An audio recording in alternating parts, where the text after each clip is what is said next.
Rational number होगा। तो जब भी कभी इस तरीके का नंबर आता है ना हमारे पास कि जैसे अकेला अगर √2 था तो उसका तो एक प्रोसीजर है, वो हमने प्रोसीजर फॉलो करा था। अगर अकेला √2 है उसको इरेशनल प्रूव करना है। लेकिन अब यहाँ पर क्या है कि √2 के साथ एक टर्म मल्टीप्लाई हो रही है, तो थोड़ा सा अंतर है, वो देखिएगा। शुरुआत तो बिल्कुल वैसे ही करेंगे जैसे पहले करी थी हमने।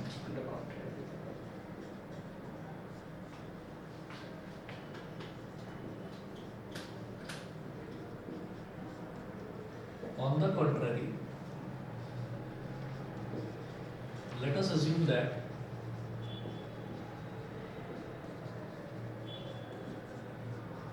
√2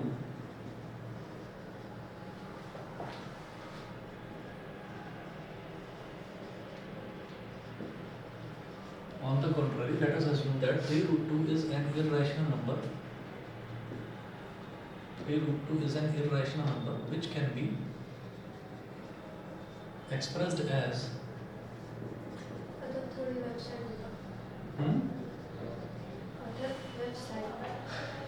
इधर आ जाओ, चेंज करो, which can be expressed as good afternoon 3√2 is equal to a upon b, where a and b are co-prime.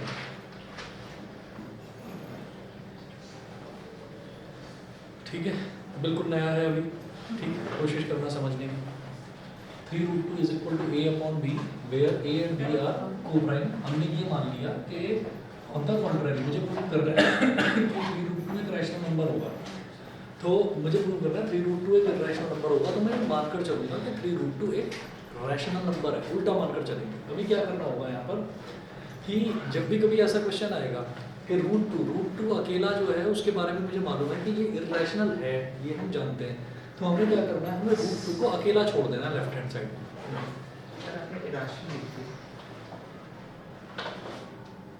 Is a rational number है ना, तो हमने उल्टा मान लिया कि ये एक रैशनल नंबर है, ठीक है। अच्छा, अब क्या करेंगे कि यहाँ √2 को छोड़ देना है, मतलब जो इरेशनल पार्ट है ना उसको अकेला छोड़ देना है, बाकी सब कुछ राइट हैंड साइड में लेकर चले जाना है। तो √2 यहाँ पर है, 3 को इधर ले जाएंगे, तो a अपॉन 3b और ब्रैकेट में लिख लीजिए विच is rational, which is rational, √2 is equal to a upon 3b which is rational। तो ये हमको करना है। इसमें आप क्या करेंगे कि जैसे a अपॉन b एक रैशनल नंबर है, तो रैशनल नंबर में आप न्यूमरेटर में कुछ भी मल्टीप्लाई करो या डिनोमिनेटर में कुछ भी मल्टीप्लाई करो, वो रैशनल ही रहता है। तो इधर 3 था, 3 को हम यहाँ डिनोमिनेटर में ले गए तो ये a अपॉन 3b बन गया, तो a अपॉन 3b एक रैशनल नंबर ही रहेगा। a अपॉन b तो रैशनल था ना, क्योंकि a अपॉन b में हमने बोला भैया a and b are coprime. तो उसमें अगर डिनोमिनेटर में 3 मल्टीप्लाई हो गया तो भी वो रैशनल ही रहेगा। तो मेरा ये प्रोसीजर है, ये प्रोसीजर है, याद रखना, हमें फॉलो करना है कि हम यहाँ पर बाजू में इसके जो है ब्रैकेट लगाकर लिखेंगे विच इज रैशनल, ये हमने लिख दिया। अब इसके बाद हम ये कहेंगे but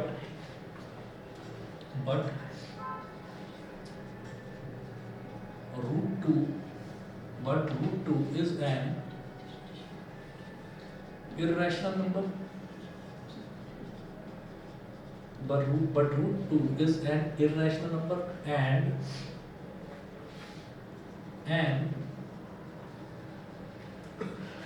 an irrational number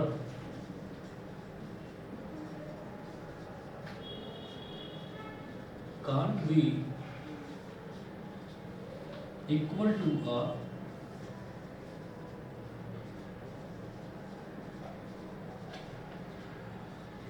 but √2 is an irrational number and an irrational number can't be equal to a rational number। भाई √2 एक irrational नंबर है और ये a अपॉन 3 भी रैशनल नंबर है, तो irrational रैशनल के इक्वल कभी भी नहीं हो सकता। तो आगे वाला सेंटेंस बिल्कुल सेम जैसा पहले क्वेश्चंस में करते थे। सो our assumption was wrong, so our assumption was wrong and hence by the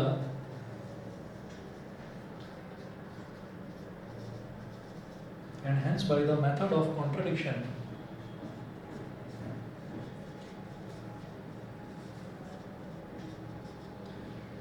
and hence by the method of contradiction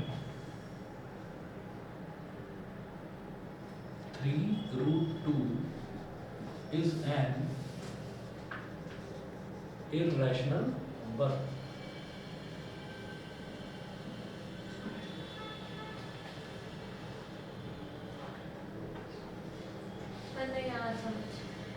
हमें हमेशा बस इसमें से सिर्फ इतना करना है कि जो भी अंडर रूट के अंदर इम्परफेक्ट स्क्वायर लिखा हुआ है, अंडर रूट के अंदर देखो 2 लिखा हुआ है, तो ये हमेशा इर्रेशनल होगा।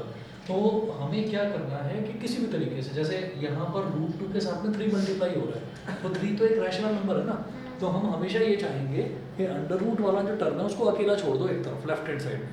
तो हमने क्या करा कि 3 रूट 2 जो है, जो भी नंबर हमको इर्रेशनल प्रूव करना है उसको तो रैशनल के बराबर मान लो, तो पूरे को रैशनल के बराबर मान लिया a अपॉन b के बराबर, और फिर 3 यहाँ मल्टीप्लाई हो रहा है तो इधर जाकर डिवाइड में चला जाएगा।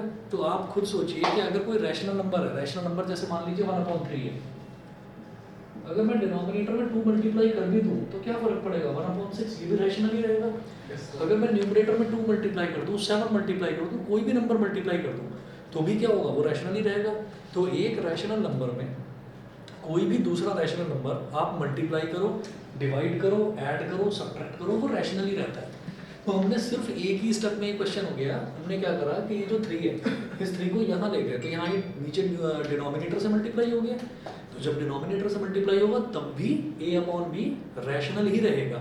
तो जो राइट हैंड साइड है वो तो क्या हो गई, रैशनल, और जो लेफ्ट हैंड साइड है उसमें मैंने जानबूझकर रूट 2 को अकेला छोड़ा था, क्योंकि मैं जानता हूँ कि रूट 2 एक इर्रेशनल नंबर है। तो rational number can not be equal to irrational number, तो इसलिए हमारा जो एजम्पशन था वो एजम्पशन ही गलत हो गया, और हमारा एजम्पशन क्या था कि हम 3 रूट 2 को रैशनल लेकर चल रहे थे, तो वो रैशनल नहीं है, वो इर्रेशनल है। बस हैंसफुट ये लिखना है। तो हर क्वेश्चन में आपको प्रोसीजर यही लगभग फॉलो करना है। ये वाला जैसे उसमें डिवीजन करा जाता था तो वो, और स्क्वायरिंग बोथ साइड्स करा जाता था, तो वो होता था कि अगर सिर्फ अकेला रूट 2 दे रखा है, सिर्फ अकेला रूट 3, रूट 5, रूट 7, अगर सिर्फ ऐसा दे रखा है तो उसमें वो था, इसमें ये करना है। अभी मैं आगे भी कराऊंगा क्वेश्चन, सब में प्रोसीजर सेम है, तो आपको मुश्किल लगेगा नहीं। पेन चला लो भाई, इधर से देखना, ऑन करो, 2 नंबर पर ही रखना बस आप।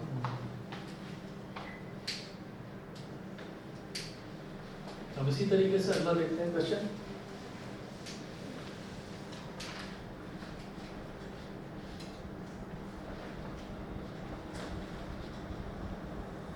तो एग्जाम्स आज ही खत्म हुए हैं? और उसके आज खत्म हुआ। अच्छा, क्वेश्चन देखिएगा, prove that 5 minus root 3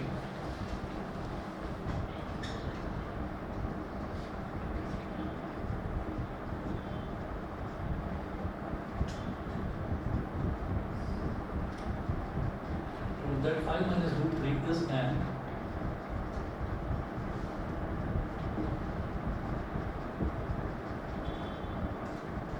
irrational. Prove that 5 minus root 3 is an irrational number.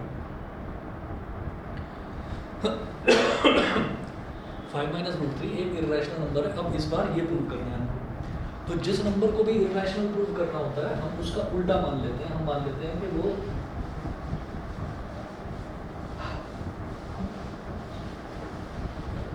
Rational होगा।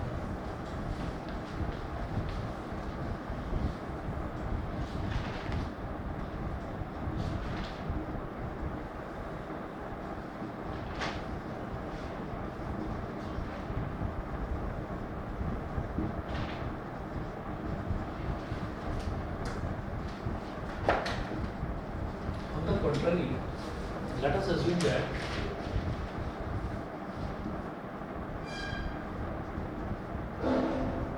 minus root 3 is a rational number.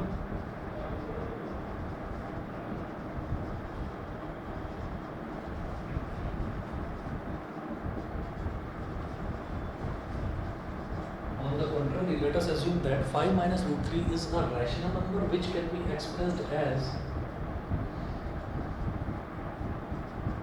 5 minus root 3 is equal to a upon b, where a and b are co-prime, जहाँ पर हम ये मानकर चलेंगे कि a upon B को prime है, क्योंकि तभी उसको रैशनल नंबर कहा जा सकता है. 5 minus root 3 is equal to a upon b, where a and b are coprime. ये हमने ले लिया. इसके बाद फिर वही प्रोसीजर करना है कि एक नंबर मुझे मालूम है इसमें रूट 3 एक नंबर ऐसा है जो कि इर्रेशनल है, तो इसको लेफ्ट हैंड साइड में छोड़ना है, अकेला छोड़ना है. ठीक है ना. a अपॉन बी ना, ये 5 यहाँ पर क्या है, क्या साइन है इसका, प्लस है, और ये सब्ट्रैक्शन हो रहा है यहाँ पर. उधर जाकर ये जो है ये नंबर माइनस का हो जाएगा. नहीं, minus root 3 is equal to a upon b. ठीक है, और माइनस 5. समझ गए भाई. 5 था यहाँ पर प्लस का 5 था, तो उधर जाकर क्या हो जाएगा, माइनस 5. हाँ, अगर ये 5 इस रूट 3 में मल्टीप्लाई हो रहा होता, यानी कि 5 रूट 3 होता, तब वो नीचे जाकर 5 भी बन जाता. समझ गए. तो जो चीज़ इधर मल्टीप्लाई हो रही है वो उधर डिवाइड हो जाएगी, जो चीज़ इधर ऐड हो रही है वो उधर सब्ट्रैक्ट हो जाएगी. ठीक है. तो minus root 3 is equal to a upon b minus 5. अब यहाँ पर क्या लिखेंगे, a अपॉन बी माइनस 5 को लिखेंगे विच is rational, which is rational.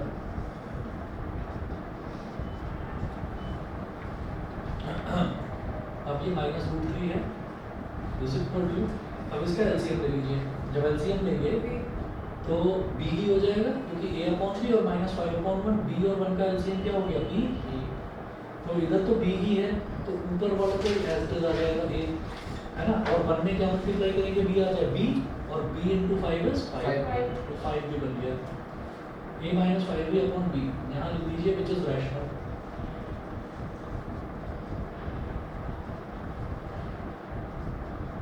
Which is rational. फिर एक काम और करते हैं कि हमें ये मालूम है कि यहाँ पर ये नेगेटिव साइन लिखा हुआ थोड़ा अजीब लग रहा है, तो इसको माइनस रूट 3 ही रहने दो, और इधर से माइनस कॉमन ले लो. जब माइनस कॉमन ले लेंगे तो a माइनस 5 भी ये पलट जाएगा, इसका साइन ये बन जाएगा 5 भी माइनस a अपॉन b, और इधर नेगेटिव से नेगेटिव कैंसिल आउट हो गया. ऐसा ही होता है जब लेफ्ट हैंड साइड में एक नेगेटिव साइन है और राइट हैंड साइड पूरा ही नेगेटिव हो चुका. पूरा नेगेटिव कैसे हुआ, मैंने पूरे राइट हैंड साइड में से नेगेटिव साइन कॉमन ले लिया. हमेशा याद रहे कि अगर रैशनल नंबर है तो उसमें मैं न्यूमरेटर में से भी साइन कॉमन ले सकता हूँ, डिनोमिनेटर में से भी ले सकता हूँ, किसी एक में से ले सकता हूँ. तो मैंने न्यूमरेटर में से नेगेटिव साइन कॉमन ले लिया. नेगेटिव साइन कॉमन लेने का मतलब क्या है कि अंदर जितने भी नंबर हैं उनके साइन बदल जाएंगे. तो ये माइनस 5 भी था, ये प्लस 5 भी हो जाएगा, ये प्लस का ये था, ये माइनस का ये हो जाएगा. ठीक है. ठीक है. तो ये root 3 is equal to 5 b minus a upon b, इसको ब्रैकेट में लिख देंगे which is rational, which is rational. ये हो गया. फिर पूरी कहानी ऐसे लिखनी है जैसे यहाँ पर लिखा था, but root 2 is an irrational number. यहाँ लिखेंगे root 3 is an irrational number. Root 3 is an, sir वही तो सब देखना है. Irrational number and irrational number dot dot dot करके छोड़ दिया मैंने, can not be equal to, ये चाहते थे, and an irrational number cannot be equal to a rational number, so our assumption was wrong, and hence by the method of contradiction 5 minus root 3 is an irrational number. Sir ऐसे dot dot करके छोड़ सकते. Board भी तो मत छोड़ना. School exam में teacher की कृपा पर डिपेंड करता है. टीचर चढ़ गया तो नंबर काट लेगा कि क्या है इसके डॉट डॉट का क्या मतलब, समझो मैं. हाँ, कुछ जब प्रैक्टिस कर रहे हैं तो बार बार मैं नहीं चाहूँगा कि आप बार बार एक ही चीज़ लिखें, वो लिखने की ज़रूरत नहीं है. स्टेटमेंट याद रखना, क्योंकि एग्जाम में तो एक ही क्वेश्चन आएगा ना इसका, वो एक ही क्वेश्चन आएगा तो उसमें कंफ्यूजन मत करना, लिख देना.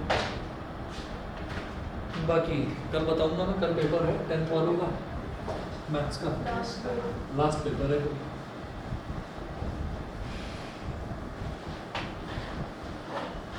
रिजल्ट टाइम खत्म हो गया. 1:30, 10:30 to 1:30 ये टाइम. किस चीज़ का? मैथ्स का है ना कल 10th का मैथ्स का बोर्ड एग्जाम है. मैं पूछ रही थी फिर से टाइम खत्म हो गया ट्यूशन का. खत्म हो गया मतलब मतलब अभी छुट्टी हो गई नहीं समझा मैं।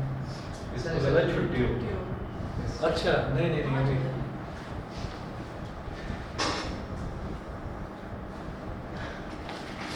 वो तो मैं ये बता रहा हूँ कि ये क्वेश्चन कल के पेपर में आएगा या नहीं वो मैं कल बता दूँगा। तो कल की बात का जिक्र करने का मतलब ये नहीं है कि आज का टाइम खत्म हो गया है। चलो अगला क्वेश्चन देखिएगा। Prove that 3 + 2√5 is irrational. आराम से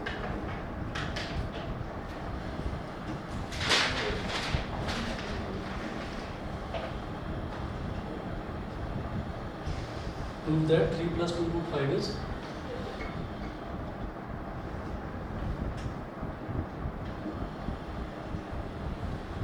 prove that 3 + 2√5 is irrational.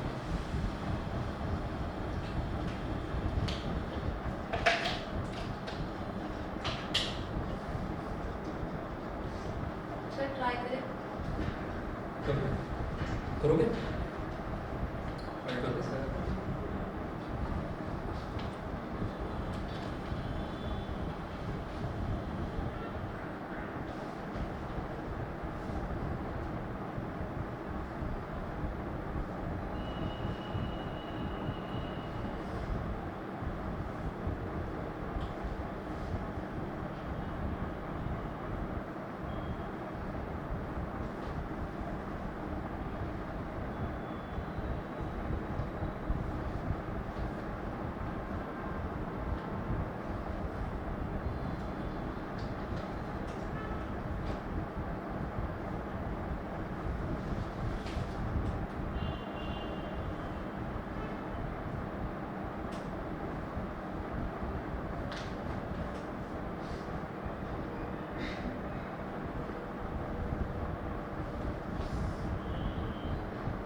ठीक है देख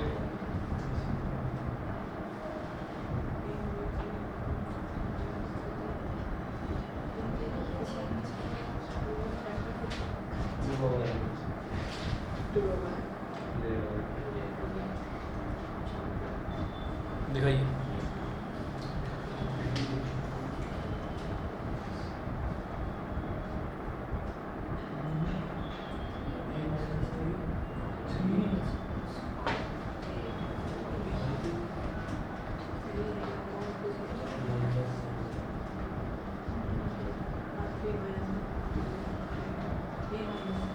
मैं इसको बिना बोले कर रहा हूँ, आप लोग ट्राई कर लो। अगर लगता है कहीं पर अटक रहे हो तो एक बार टैली कर लो।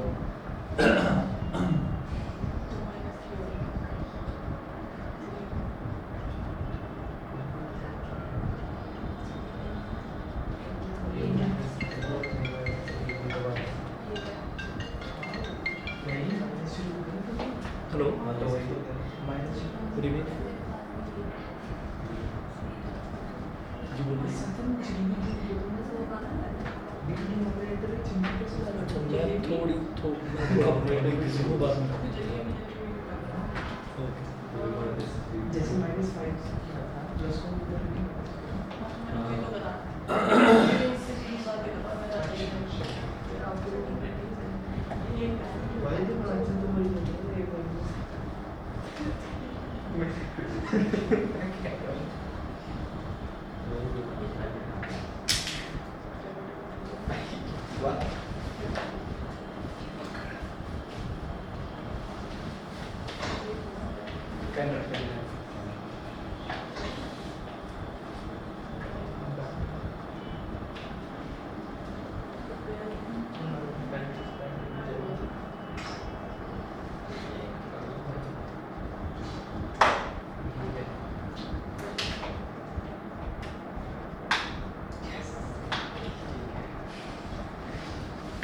सर हो गया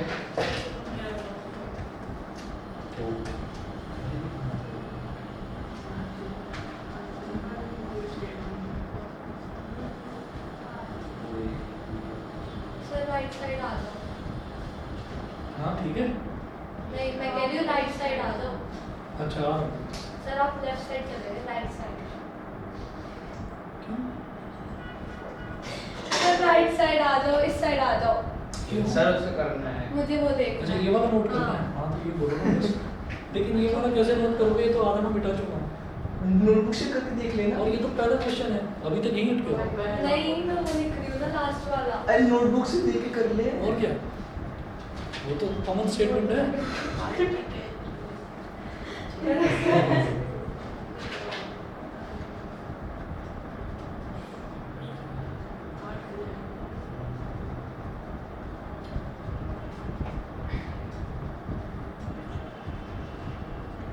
बताइए जी, यही करा है ना सभी ने? यस सर सर पर उसमें ब्रैकेट लगाना जरूरी है Yes, थोड़ा। sir. नहीं कोई जरूरत नहीं, हाँ ठीक है सर। कोई जरूरत नहीं, ऐसे ही करें। V minus 3 क्लियर है? यस सर ठीक है।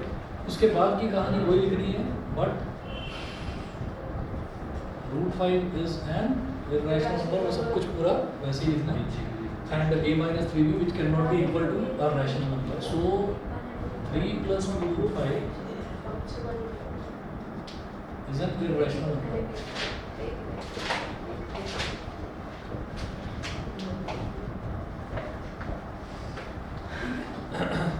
योगिका क्लियर है यहाँ तक? Yes sir. ठीक है।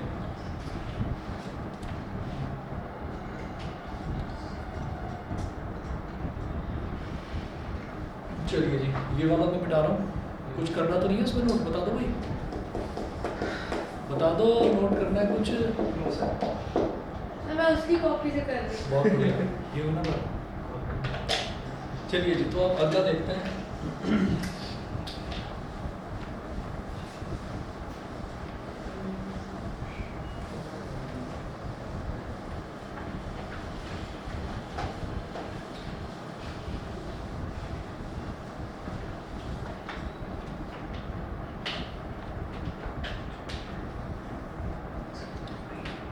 अब एक और क्वेश्चन देखिए, जैसे अभी तक जो हमने क्वेश्चन देखे हैं ना, उसमें जैसे अभी ये वाला क्वेश्चन देखा तो इसमें √5 दिखाई दे रहा था, इरेशनल नंबर है।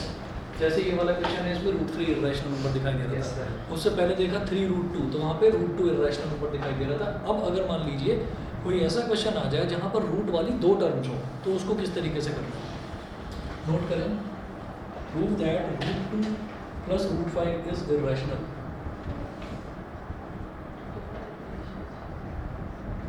सर उन दोनों को ऐड कर दो हाँ और फिर उसे इरेशनल प्रूफ कर दो।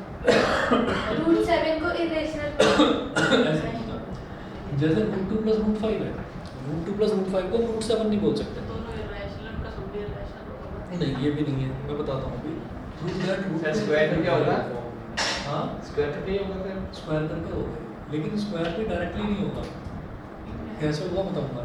एक चीज याद रखना, जैसे √2 डिवाइडेड बाई √5 है, √2 डिवाइडेड बाई √5, तो इसको तो मैं लिख सकता हूँ अंडर रूट के अंदर एक ही अंडर रूट लगाकर 2/5 लिख सकता हूँ। 2 डिवाइडेड बाई 5 का मतलब यही है 2/5, तो √2 डिवाइडेड बाई √5 का मतलब भी ये है कि अंडर रूट के अंदर 2/5 लिख दो। ऐसे ही अगर √2 मल्टीप्लाइड बाई √5 है, तो इसको हम लिख सकते हैं अंडर रूट के अंदर 2 5 10, ये लिख सकते हैं। लेकिन अगर √2 प्लस √5 है, तो इसको √7 नहीं लिख सकते, ये गलत हो जाएगा। क्यों? ये गलत हो जाएगा, क्योंकि क्या होता है कि पहले आपको अंडर रूट को सॉल्व करना पड़ेगा। अंडर रूट को सॉल्व करने का मतलब जो इसकी वैल्यू है वो आएगी, फिर जो इसकी वैल्यू है वो आएगी, उन दोनों का एडिशन वो इसके बराबर नहीं होगा। तो ये प्रूव करके देखा जा चुका है कि ये एडिशन पर और सब्ट्रैक्शन पर ये रूल लागू नहीं होता, ये सिर्फ मल्टीप्लिकेशन और डिवीजन पर लगेगा। ठीक है, याद रखना इस चीज़ को। उसके बाद अब जैसे ये है कि prove that √2 plus √5 is irrational. Sir इसे दो पार्ट्स में कर सकते हैं। नहीं, आसान है, मैं भी तरीका बता रहा हूँ ना, देखो आप। Prove that √2 plus √5 is irrational, तो इसको क्या करेंगे? लिखना वैसे ही है, on the contrary.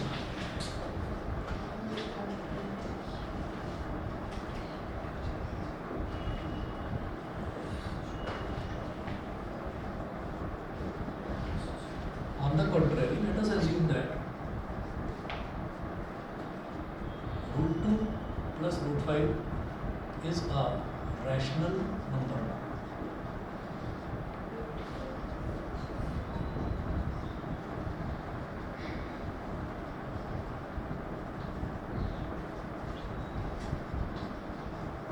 which can be expressed as root 2 plus root 5 is a rational number which can be expressed as root 2 plus root 5 is equal to a upon b, where a and b are co-prime, where a and b are co-prime. अब अगर आप सोचिएगा कि अब अगर मैं इसको जो है ना स्क्वायरिंग कर देता हूँ दोनों तरफ, यहीं के यहीं स्क्वायरिंग कर देता हूँ तो भी क्वेश्चन ठीक से हो नहीं पाएगा। आपको क्या करना है, अब यहाँ पर एक नंबर को तो यहाँ पर छोड़ दो, किसी एक को, चाहे रूट 5 को चाहे रूट 2, और एक रूट 5 को उधर ले जाओ और तब स्क्वायरिंग कर देना।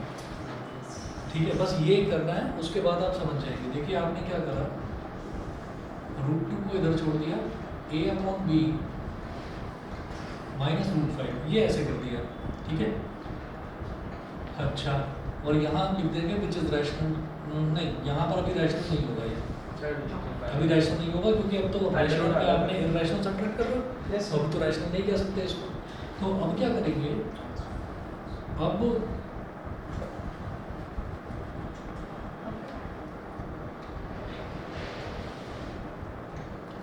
Squaring both sides, squaring both sides, जब दोनों तरफ स्क्वायर कर देंगे तो ये रूट 2 का स्क्वायर, लेफ्ट हैंड साइड में तो केवल रूट 2 बचा, तो रूट 2 का square is equal to 2 a upon b minus root 5 का स्क्वायर, ये हो गया। ठीक है, तो रूट 2 का स्क्वायर क्या हो जाएगा 2, और a upon b minus root 5 का स्क्वायर क्या हो जाएगा, ये a अपॉन बी कैसे बिहेव करेगा, जैसे कि x a minus b a minus b का होल स्क्वायर की तरह, तो ये हो जाएगा a स्क्वायर मतलब a अपॉन बी का स्क्वायर प्लस रूट 5 का स्क्वायर मतलब a square plus b square minus 2ab, तो minus 2 into a upon b into root 5, ये हो गया। अब क्या करिएगा, अब मुझे ये दिखाई दे रहा है कि लेफ्ट हैंड साइड में जो नंबर बचा ना वो 2 है, और 2 क्या है, वो इरेशनल नहीं है, वो रैशनल है। तो एक काम कर देना कि इसको पलट कर लिख दो, मतलब जो आपने यहाँ पर लिख रखा है पूरी राइट हैंड साइड को तो लेफ्ट हैंड साइड पर लिख दो, पूरी लेफ्ट हैंड साइड को राइट हैंड साइड पर लिख दो। तो ये a अपॉन बी का होल स्क्वायर जो है ये हो जाएगा a square upon B square plus root 5 का होल स्क्वायर क्या हो जाएगा 5, और ये हो जाएगा 2 रूट 5 a, न्यूमरेटर तीनों मल्टीप्लाई हो जाएंगे और डिनोमिनेटर एज इट इज, तो 2 रूट 5 a अपॉन बी, तो पूरी राइट हैंड साइड मैंने उठाकर लेफ्ट हैंड साइड पर लिख दिया, लिख सकते हैं। मतलब इक्वेशन को फ्लिप करा जा सकता है, ऐसे फ्लिप करा जा सकता है। हाँ, अगर कोई एक टर्म में इधर लेकर आता तो उसका साइन बदल जाता है। अभी मैंने क्या करा, पूरी इस RHS को LHS में ले आया और पूरी LHS को RHS में ले गया, तो इनके साइन नहीं बदलेंगे। ऐसा मैंने क्यों करा कि ये 2 आ गया ना इधर, तो यहाँ पर आप ब्रैकेट में लिख देंगे विच इज रैशनल, ये 2 जो है वो रैशनल है। अब आप देखिएगा ये स्क्वायर करने से मुझे क्या फ़ायदा हो गया, स्क्वायर करने से फ़ायदा ये हो गया कि अब मेरे पास अंडर रूट वाला केवल एक टर्म बचा, केवल एक टर्म रूट 5, सिर्फ रूट 5। अब कैसे भी करके इस रूट 5 को अकेला छोड़ना है, तो इसके साथ जो टर्म ऐड या सब्ट्रैक्ट हो रही थी पहले तो उसको उधर ले जाओ, है ना। तो हम क्या करेंगे, इसको माइनस 2 रूट 5a अपॉन बी, माइनस 2 रूट 5a अपॉन बी, इसको यहाँ छोड़ दिया, इनको उधर ले जाते हैं, तो ये हो गया 2 minus a square upon a square upon B square और माइनस 5। ठीक है, तो भाई 2 भी एक रैशनल नंबर, 5 भी एक रैशनल नंबर, और a अपॉन बी तो रैशनल था ही, हमने शुरुआत में ही अज्यूम करा था, तो उसका स्क्वायर भी रैशनल होगा, तो ये पूरा का पूरा रैशनल। समझ रहे हो कि नहीं, बता दो, नहीं समझ रहे। देखिए हमने क्या करा कि हमारा टारगेट ये रहता है कि हम लेफ्ट हैंड साइड में सिर्फ अंडर रूट वाले टर्म को छोड़ेंगे, है ना। तो अंडर रूट वाला टर्म यही तो है, रूट 5a अपॉन बी, तो इसको यहाँ छोड़ दिया, बाकी इसको भी उधर ले गए और इसको भी उधर ले गए। 2 क्या है, रैशनल नंबर, भाई 2 अपॉन 1 लिखा जा सकता है, रैशनल है। 5 अपॉन 1 लिखा जा सकता है, रैशनल है। ए अपॉन बी पहले से ही हमने रैशनल माना था, तो A square upon B square rational हो गई। रैशनल माइनस रैशनल क्या होगा? रैशनल ही होगा। रैशनल में कुछ भी मल्टीप्लाई करिए, रैशनल में रैशनल को मल्टीप्लाई करो, रैशनल में रैशनल को डिवाइड करो, रैशनल में रैशनल को ऐड करो या सब्ट्रैक्ट करो, वो रैशनल ही आता है। ठीक है, अब इतना करने के बाद में फिर मैं उस तरफ आ रहा हूँ।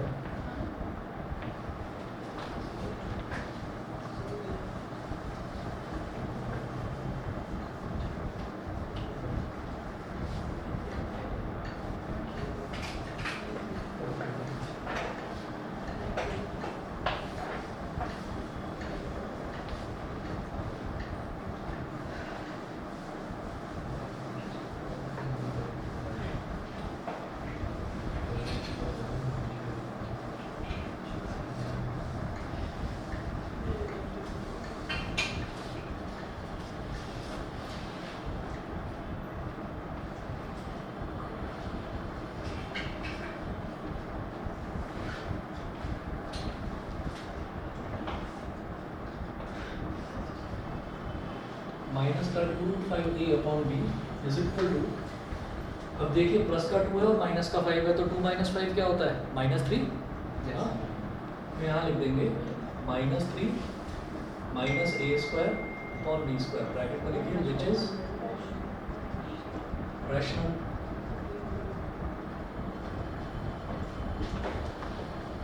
विच इज रैशनल।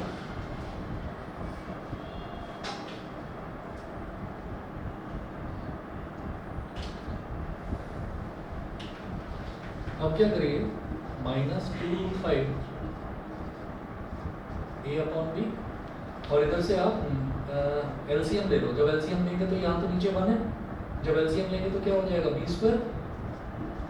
1 में क्या मल्टीप्लाई करेंगे? b स्क्वायर आ जाए, b square into -3 is -3b square, और इधर b स्क्वायर है ही तो ऊपर -a स्क्वायर है, वो एज इट इज आ जाएगा, which is rational, which is rational।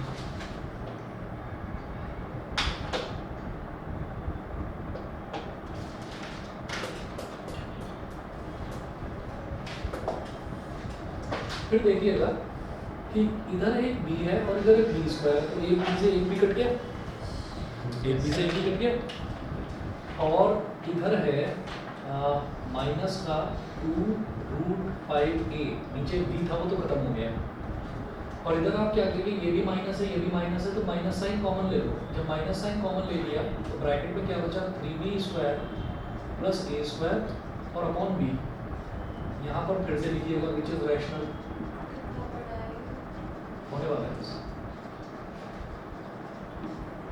तो अब इधर भी माइनस और इधर भी माइनस, तो माइनस से माइनस कट गया, माइनस से माइनस कट गया। अब क्या करेंगे, √5 को अकेला छोड़ दो, 2 और ये दोनों मल्टीप्लाई हो रहे थे, ये इधर डिवाइड में चले जाएंगे, तो √5 is equal to 3b square plus a square upon 2a।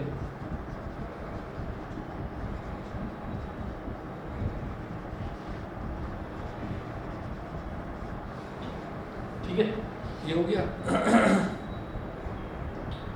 तो but √5 is an irrational number,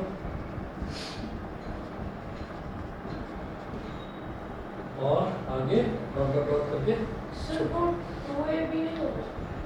sorry 2ab होगा, ये 2ab होगा। ठीक है,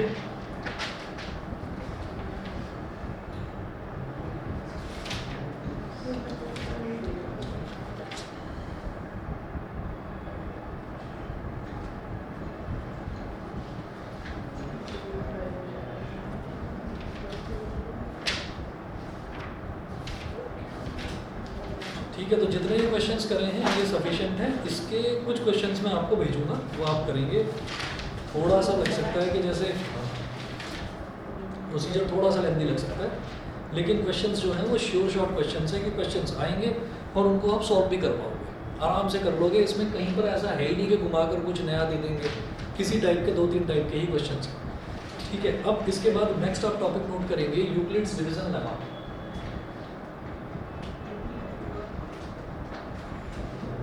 यूक्लिड्स डिवीजन लेमा।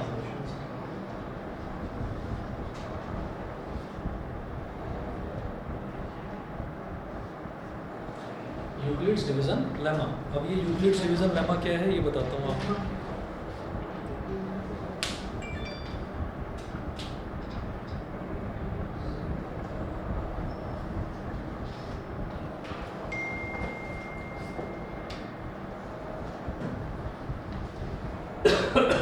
ये नोट कर लिया था ना पूरा, इधर का सारा मिटा दो, हो गया।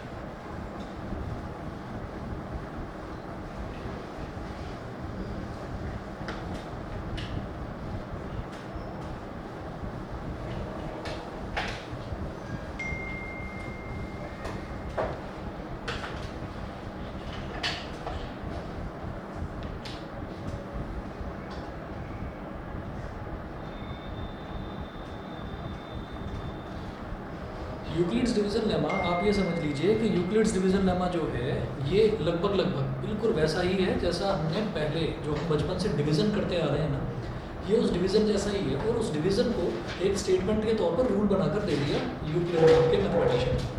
अब देखिए था क्या इसमें, हम ये जानते हैं कि जैसे कोई भी एक नंबर है वो दूसरे नंबर को प्रॉपरली डिवाइड नहीं कर पा रहा है। प्रॉपरली डिवाइड नहीं कर पा रहा है इसका मतलब क्या है, कुछ ना कुछ रिमाइंडर बचेगा, कुछ ना कुछ रिमाइंडर बचेगा। तो आप ये देखिए, जैसे मान लो मैंने एक नंबर ले लिया 15 और 2, 15 और 2, मतलब मैं ये करना चाह रहा हूँ 15 को 2 से डिवाइड करना चाह रहा हूँ, ठीक है। तो हमने जो लॉन्ग डिवीजन मेथड जो बचपन से सीखा है वो क्या है,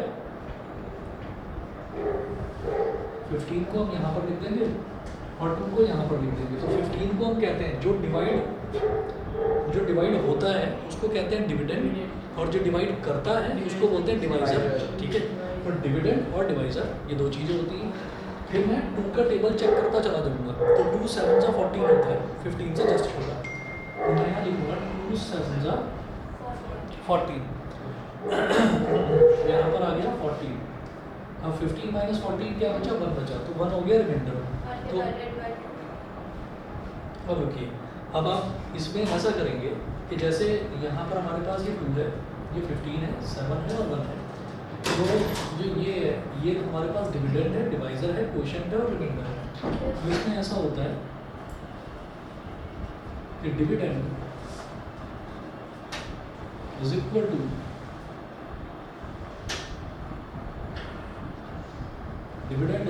divisor into quotient plus reminder, ठीक है। ये हम जानते हैं, और चाहे तो आप चेक करके देख लीजिए, डिवाइजर इनटू क्वोशिएंट, तो 2 इंटू 7 कितना हो गया 14, और प्लस रिमाइंडर यानी कि 1 15। तो 14 प्लस 1 15, 15 किसके इक्वल है, डिविडेंड के इक्वल है। इसी चीज़ को यूक्लिड्स डिवीजन लेमा ने बस इनको नाम दे दिया, कैसे, ये कह दिया कि this lemma states that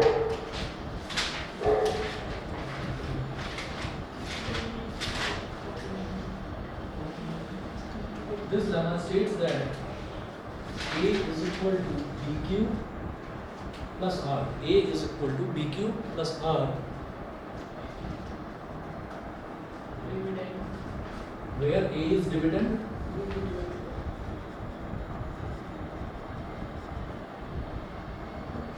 B is divisor, Q is quotient,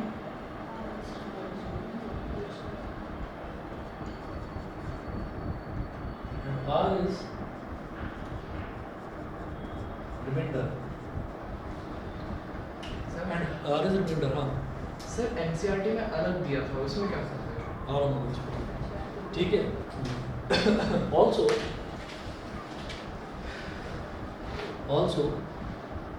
R is greater than equal to 0 and less than B, NCERT में ये दे रखा होगा, हाँ जी, है ना। वो बताता हूँ अभी ये क्या चीज़ है।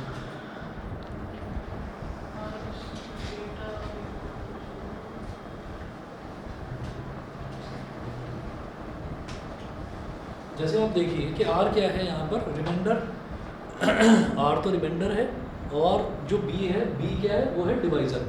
तो रिमाइंडर कभी भी डिवाइज़र से बड़ा नहीं हो सकता। कैसे? आप ये देखो, चलो हमने 3 को कर दिया, 3 से डिवाइड कर दिया 16 को, है ना? तो 3 4 जा, सॉरी 3 5 जा 15, 16 माइनस 15 इज 1, तो ये 1 आ गया। अब मान लीजिए यहाँ पर 17 होता, मान लो यहाँ 17 होता, तो 3 5 जा 15, तो रिमाइंडर कितना आता? 2 आता। अब मान लो यहाँ पर 18 आता, 18 आता 6 तो सीधा सीधा 3 6 जा 18 ही हो जाता है। ये अब जब 18 हो जाता तो रिमाइंडर कुछ बचता ही नहीं, यानी कि 0 बचता रिमाइंडर। तो रिमाइंडर 0 बच सकता है, 1 बच सकता है, या 2 बच सकता है, 3 नहीं हो सकता। मतलब b के बराबर नहीं हो सकता, b से छोटा छोटा ही रहेगा। ठीक है, b से छोटा छोटा ही रहेगा रिमाइंडर, डिवाइजर से हमेशा छोटा छोटा ही रहेगा। तो ये रूल था यूक्लिड्स डिवीजन लेमा का, where r is greater than equal to 0 and less than b। ठीक है सर लेमा में उन्होंने पता नहीं क्या हमें दिया था ना, कुछ पोएम का कुछ दिया था शायद इसका एनसीईआरटी में। हाँ क्या दिया? सर मैंने पूरा अच्छे से याद हाँ, नहीं है, कोई तो बात सर वो था नहीं। पोएम। उन्होंने शायद ये भी बताया होगा। अभी क्लास चल रही है? नहीं शुरू नहीं हुआ, मैं तो ठीक, अच्छा तुमने अभी वैसे ही पढ़ा। जब कराएं तो बता देना। वहाँ पर ये भी होता है कि यूक्लिड्स डिवीजन लेमा से करने के बाद में लीनियर कॉम्बिनेशन के तौर पर भी प्रूव करके दिखाना होता है। तो ये टॉपिक लास्ट ईयर तक था सिलेबस में, इस बार होगा या नहीं होगा कंफर्म नहीं कहा, क्योंकि अभी सिलेबस आया नहीं है। ठीक है, तो अभी हम वही पढ़ाएंगे जो पिछले साल सिलेबस में था। तो ये जहाँ तक आप समझ लीजिए कि अप्रैल के लास्ट तक आएगा सिलेबस। सीबीएसई थोड़ा सोच होकर चलता है। ठीक है, लेकिन डेट शीट निकालने में वो बहुत मतलब एग्रेसिवनेस दिखाता है, बहुत जल्दबाजी दिखाता है। ठीक है, तो अभी इतना नोट करिए आप, आज बस इतना ही करना है। और मैं आपको होमवर्क जो है, होमवर्क उसमें से दे दूँगा जो वो इर्रेशनल प्रूव करने वाला है। ठीक है,